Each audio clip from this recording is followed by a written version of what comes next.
Donc bonjour à tous et à toutes. Aujourd'hui, on va discuter d'innovation dans le traitement du diabète de type 1 et plus précisément d'un premier modèle de pompe à insuline surnommé en fait le pancréas artificiel. Et ce modèle, c'est la pompe Minimed 670G de la société Medtronic. Et on va aborder en fait cette pompe-là et ce système en 5 points. Le premier point, c'est qu'est-ce que c'est que cette pompe, quels sont les composants. Ensuite, on verra est-ce que ça marche réellement, quelles sont les données cliniques qui prouvent que cette pompe est plus efficace que les pompes qui existent déjà sur le marché ou celles qui vont arriver ou qui arrivent même en même temps qu'elles. Et ce système est-il accessible à tous? Est-ce que tous les patients diabétiques de type 1 peuvent avoir accès à cette pompe en France? Et est-ce qu'elle a des limites également? Tout ça nous permettra de conclure et de répondre à la question, cette pompe est-elle si révolutionnaire que ça? Le pancréas artificiel, c'est un concept, donc c'est une administration d'insuline qui est automatisée et sensible au glucose.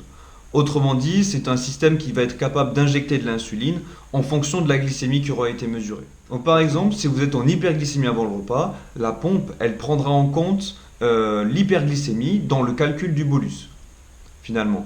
Et on injectera donc des unités supplémentaires pour corriger cette hyperglycémie. Bien sûr, le patient il va rester actif, il n'est pas totalement passif puisque il devra toujours introduire dans la pompe le nombre de glucides qu'il a ingéré. Donc s'il a ingéré 60 grammes de glucides lors d'un repas, il va écrire 60 grammes de glucides dans la pompe et c'est la pompe qui va proposer une dose. Si le patient est d'accord, il va dire oui et la pompe injectera donc les unités qu'elle a proposées.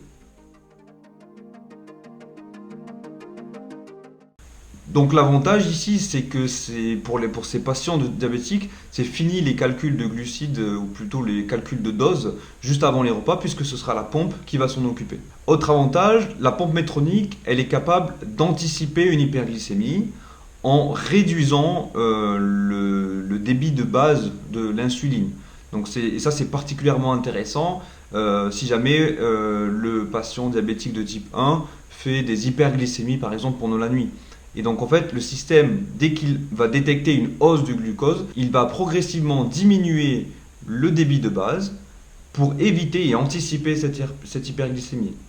Et donc ça va permettre d'équilibrer le diabète finalement, puisqu'on va anticiper les hyperglycémies et ça c'est appréciable. Il possède 3 composants. Il y a d'abord le capteur de glucose qui est le Guardian Sensor 3. Il y a ensuite la pompe en elle-même qui est en fait la Minimed 670G. Et pour terminer, le glucomètre, donc le lecteur de glycémie qui est le Nextlink 2.4. On va parler d'un système en boucle fermée. Alors pourquoi est-ce qu'on dit boucle fermée?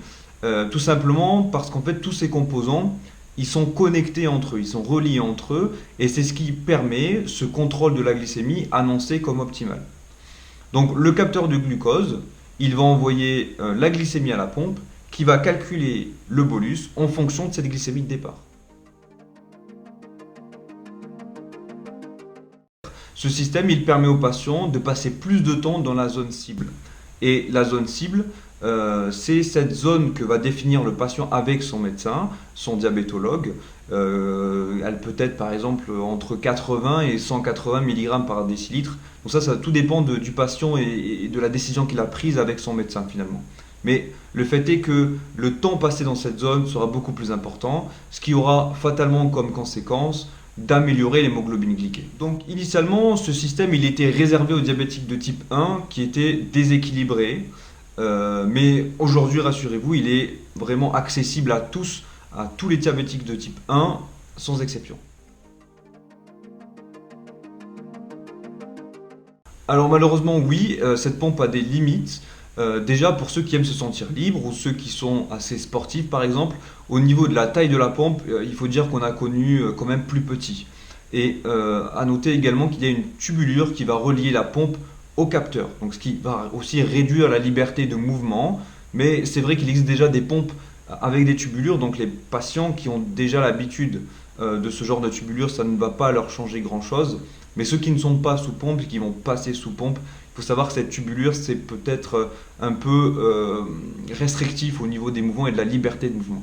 Il est important d'ajouter aussi que le capteur, en fait, le Guardian Sensor 3, il a une autonomie de 7 jours. Donc une fois qu'on l'a injecté, qu'on l'a appliqué, il est valable pendant 7 jours et après on doit le renouveler.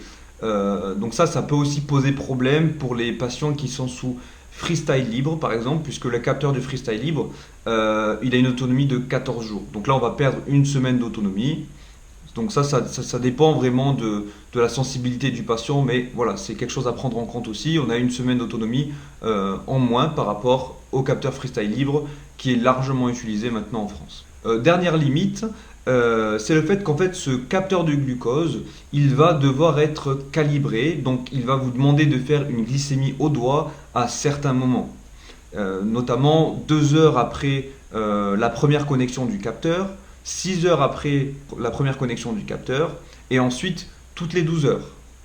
Donc finalement, on voit que c'est assez contraignant et que c'est assez fréquent ces calibrations et donc ces glycémies au doigt, et notamment toutes les 12 heures, ce qui veut dire que forcément, d'office, vous allez avoir une glycémie au doigt à faire pendant la nuit. Et ça peut être désagréable. Donc c'est une limite pour moi qui est à prendre en compte et qui est importante. Pour moi, c'est oui et non. Oui, puisque finalement, la technologie qu'elle embarque avec elle, ce système en boucle fermée, c'est quelque chose d'inédit et d'innovant. Donc jusqu'à présent, les pompes ne pouvaient pas communiquer avec le capteur et adapter le bolus en fonction de cela. Et donc ça, c'est relativement nouveau, innovant, et c'est vrai que c'est appréciable. En revanche, au niveau du confort, on régresse un petit peu comparé à certaines pompes qui arrivent très bientôt sur le marché ou même qui sont déjà préexistantes. Notamment à cause de cette tubulure qui vient nous rappeler les premières pompes à insuline, alors que certaines pompes comme la AccuCheck Solo de Roche, dont on pourra parler dans une prochaine vidéo si cela vous intéresse. Donc cette pompe-là, c'est une pompe en fait sans fil. Et en plus, elle embarque avec elle un réservoir d'insuline qui lui permet donc de ne pas avoir de fil et d'injecter directement l'insuline. Donc voilà, il y a des pompes qui la dépassent de ce côté confort. Mais aussi, il y a cette notion de calibration qui pour moi est relativement lourde, puisque paradoxalement, elle va ramener le patient à refaire des glycémies au doigt, et relativement fréquemment, puisqu'on a vu qu'il y en avait finalement déjà toutes les 12 heures à en faire, et en plus, lors de la pause du premier capteur, il va falloir en faire une au bout de 2 heures et une au bout de 6 heures. Donc ça, c'est relativement lourd, c'est relativement contraignant. Donc c'est à prendre en compte aussi au niveau des limites.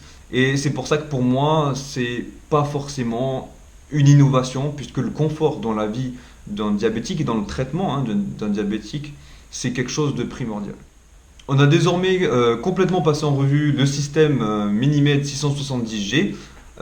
Donc maintenant, à vous de me mettre votre avis en commentaire. Donc est-ce que pour vous c'est une pompe qui est au contraire innovante en tout point de vue, ou si vous émettez aussi des réserves tout comme moi, donc je serais curieux de vous lire.